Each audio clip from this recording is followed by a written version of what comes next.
Shuffle, Twister.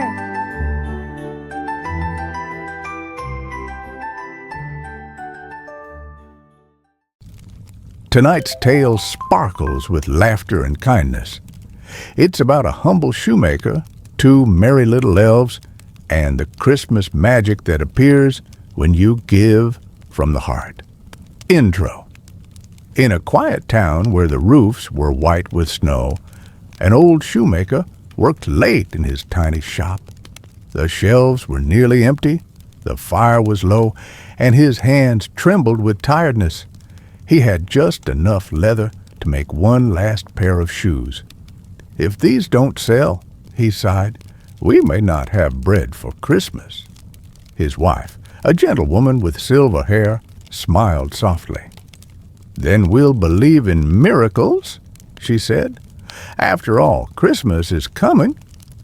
She brought him a small cup of tea and watched as he cut the leather into neat pieces. He placed them on his workbench, whispered a short prayer, and went to bed. But while the snow fell outside, the shop did not sleep. Through a tiny crack beneath the door slipped two tiny figures, elves, no taller than a boot, with bright eyes and tattered caps. They looked around, their faces glowing with excitement. "Oh, look," whispered one, "a good man in need." "And such fine leather," said the other. "Let's give 'em a Christmas surprise."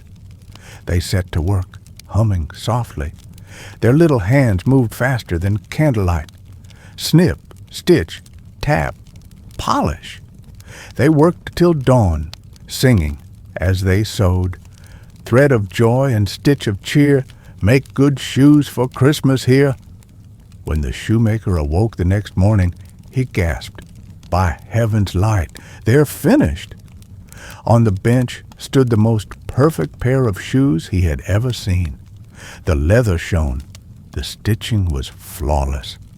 That very day, a wealthy customer came, bought the shoes for a generous price, and ordered 2 more pairs. Night after night, the same miracle happened. The shoemaker would prepare the leather, and by morning the shoes were done, finer each time. Business flourished, and warmth returned to the little shop. But curiosity twinkled in his wife's eyes. "Who are our secret helpers?" she asked. "Let's find out." So one night they hid behind a curtain, waiting. The clock struck midnight. Tick-tock-ding. And through the door crept the elves. They laughed, danced, and began to sew. Their tiny feet made no sound on the floor, and their joy filled the room like music. When the couple saw their little helpers, they noticed how thin their clothes were.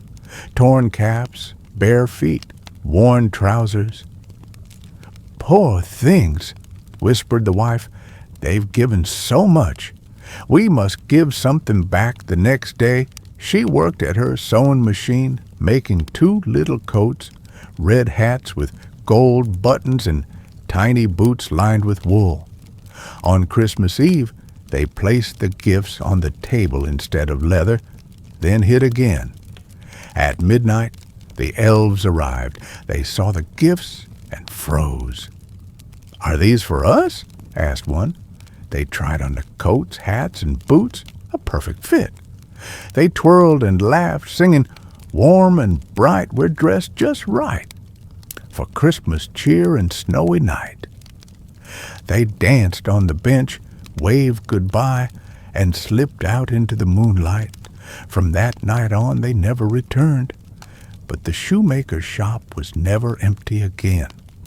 His shoes were always in demand, and every pair he made carried a little sparkle of Christmas joy. Years later, when the shoemaker grew old, his grandchildren worked beside him. On snowy evenings, he would tell them the story of the elves. "They taught me," he'd say, "that kindness is the finest craft of all." And in his window, he always kept 1 tiny red hat and 1 little boot, a reminder that gratitude keeps the heart young. Outro.